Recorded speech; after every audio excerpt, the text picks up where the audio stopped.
here? Good evening. I'm Luann Sorrell. We start with big breaking news tonight. Fox 35 questioning the coronavirus numbers. The tragic facts. The tragic facts. Across the United States, more than 77,000 new coronavirus cases reported just yesterday. And uncovering a shocking revelation. The tragic facts. A shocking revelation. A man dies in a motorcycle crash, but his death listed as a coronavirus death. A man dies in a motorcycle crash, but his death listed as a coronavirus death. Across the United States, more than 77,000 new coronavirus cases reported just yesterday. Fox 35 News investigating. We dug through the data, and then we asked the questions. Fox 35's Danielle Lama joins us live from Orange County tonight. Danielle, how are officials explaining this? Well, Charles, they really haven't given us much of an explanation at this point. The way we found out is I was asking the county health officer about 2 coronavirus deaths involving people in their 20s and whether they had any underlying conditions.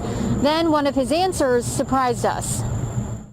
The first one didn't have any.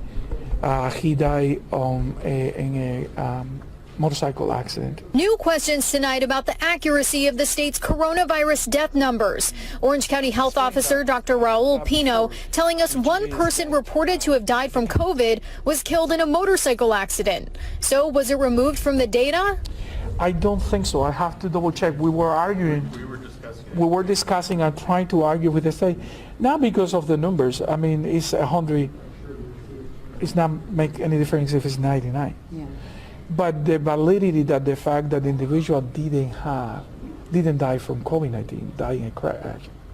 But you can actually argue that it could have been the COVID-19 that caused him to crash. So I don't know the conclusion of that one. We looked into it, and there are still 2 people in their 20s on Orange County's data list for COVID deaths.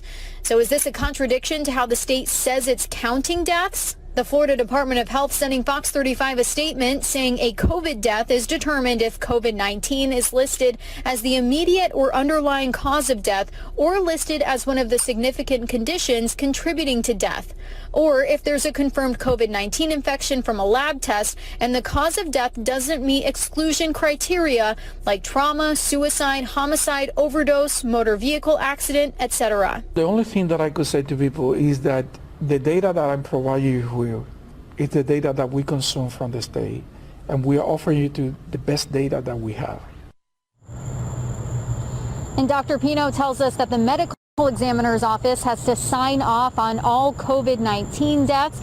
We also reached out to that office and have not heard back.